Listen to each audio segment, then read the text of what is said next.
على 4 حاجات هيساعدوك جامد جدا قوي انك انت تتعافى وانك انت تكون عندك صلابه نفسيه. وعلى فكره رابع واحده مهمه قوي ليك. اول حاجه، وقف دلوقتي حالا الندم على اللي فات. لازم تعرف كويس قوي ان احنا عمرنا ما هنعرف نرجع اي حاجه بالندم. عمر ما كان الندم ما هيفيدنا باي حاجه، عمر ما الندم ما هيرجع اي حاجه احنا خسرناها.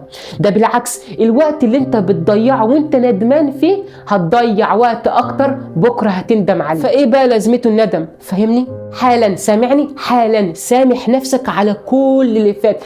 انت مش ملاك، انت بشر، بتغلط علشان تتعلم، بتفشل علشان تنجح. بطل تندم على اي حاجه يا راجل، ما تخليش الندم يسيطر عليك، لان صدقني عمر ما كان ندمك على اي حاجه عمر ما هيرجعها تاني. ما تخليش الندم يعلم عليك، بالعكس خليه يكون درس اتعلمت منه في حياتك. تاني حاجه، بطل تخاف من بكره، بطل تخاف من مستقبلك، لان ببساطه مين هو وليك؟ مين هو مولاك؟ بمعنى اصح، مين هو المسؤول عن مستقبلك ومسؤول ان هو يرزقك؟ ربنا سبحانه وتعالى.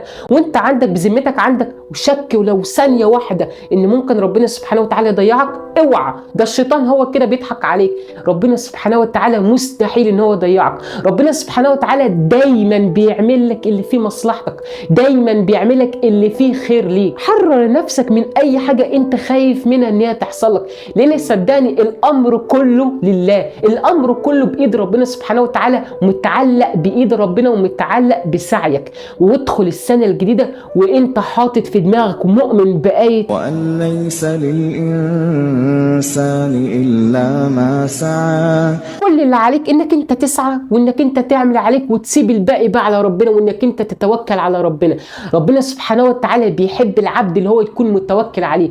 فاوعى انك انت تخاف ابدا من بكره، اتوكل على ربنا. ودايما لما تلاقي نفسك انك انت خايف من اي حاجه تحصل لك بكره او خايف ان اي حاجه تحصل لك في مستقبلك، قول الدعاء الجميل ده: اللهم إني لا أحسن التدبير فاللهم إني وكلتك أمري كله. لعلمك شعور الخوف من بكرة والخوف من المستقبل ده على فكرة حاجة صحية والله، بس بحدود. يعني ربنا حط فينا الشعور الخوف ده علشان ده يخلينا إن إحنا ناخد بالأسباب، وإن إحنا نعمل اللي نقدر عليه، وإن إحنا نعمل اللي في وسعنا إن إحنا نقدر نعمله. بعد كده نتوكل على ربنا، مش بقى إن إحنا نعمل عليه وناخد الأسباب ونفضل بقى إيه نعمل السيناريوهات بقى في دماغنا، وأي حاجة خايف منها ان هي تحصل لك تفضل بقى تالف لها بقى 100 سيناريو كده في دماغك وتصدقها وتحققها، وكل ده وانت نايم على السرير. لا، ما تخليش ابدا شعور الخوف ده يسيطر عليك ويخليك انك انت بقى تتوتر وتقلق بقى وتكون خايف دايما، وكمان يوصلك لمرحله التفكير الزائد اللي هو الاوفر ثينكينج. لا، شعور الخوف ده هدفه ان هو يخليك انك انت تعمل اللي عليك ويخليك انك انت تاخد بالاسباب، وبعد كده تتوكل على ربنا سبحانه وتعالى. لان ببساطه ماذا لو طلع كل اللي انت خايف منه ده وطلع كل اللي انت قلقان منه ده طلع وهم في دماغك؟ هتكون انت خسرت. فما تخليش شعور الخوف يسيطر عليك، واعمل بحديث سيدنا محمد صلى الله عليه وسلم: اعقلها وتوكل. اهم حاجه وهي ثالث حاجه، ما تستناش رضاك عن نفسك من الناس. ما تستناش من حد ان هو يقول لك عاش برافو عليك، ما تستناش من حد ان هو يقول لك لا صورتك حلوه على فكره قوي، شكلك حلو قوي النهارده. انا عارف صدقني ان احنا بنكون مستنيين من الناس ان هي تقول لنا كلمه حلوه، مستنيين منهم نظره رضا، مش عاوزين منهم مساعده ولا اكتر، بس مستنيين ان هم يقولوا لنا تستاهل كل خير، زي ما احنا دايما بنتمنى لهم كل خير. قيمتك وتقديرك لنفسك تخلقها انت بنفسك. اكتر حاجه تخليك تكره نفسك، اكتر حاجه تخليك ما تقبلش نفسك، اكتر حاجه تخليك انك انت ما عندكش اي ثقه في نفسك، هو انك انت تكون مستني رضاك عن نفسك وقيمتك من الناس اللي حواليك. واياك ثم اياك انك انت تسعى وتحاول انك انت ترضي كل اصحابك وانك انت ترضي كل الناس اللي حواليك، لان انا جاي لك من المستقبل بقول لك وفر طاقتك، لانك انت مهما عملت ومهما فضلت تقدم من تضحيات ليهم عمر ما كل اصحابك هيكونوا راضيين عنك. كان ابن عم سيدنا محمد صلى الله عليه وسلم كان يقول لك كده، علي بن ابي طالب رضي الله عنه كان يقول لك ايه: رضا الناس غاية لا تدرك أبدا. بص يا صاحبي، من الآخر 3 هم بس اللي تحاول ترضيهم: رضا ربك ده أهم حاجة، ثم رضا أمك وأبوك، ثم رضاك عن نفسك. دول بس اللي تسعى وتحاول إنك أنت ترضيهم، غير كده شكرا نو.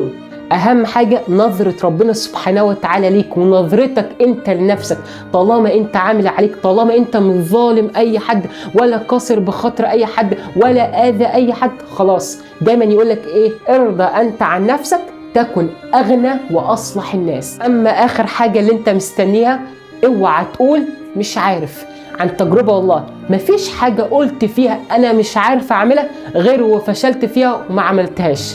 وعن تجربه والله العظيم مفيش حاجه قلت ان انا هعملها باذن الله غير وعملتها بتوفيق ربنا سبحانه وتعالى. صدقني والله انا دارس علم نفس، بقول لك عقلك بيصدقك في كل حاجه. يعني اي حاجه هتقول ان انا هفشل فيها، اي حاجه تقول ان انا مش هعرف اعملها، صدقني هتفشل فيها فعلا وبرضه مش هتعرف تعملها.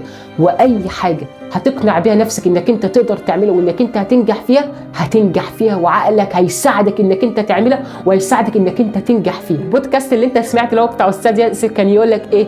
الخوف قبل التجربه عجز. فاوعى تقول مش عارف قبل ما تجرب. طالما انت ما جربتش فاوعى تقول مش عارف. زي ما انت طبعا عارف انا عموره اللايف كوتش بتاعك.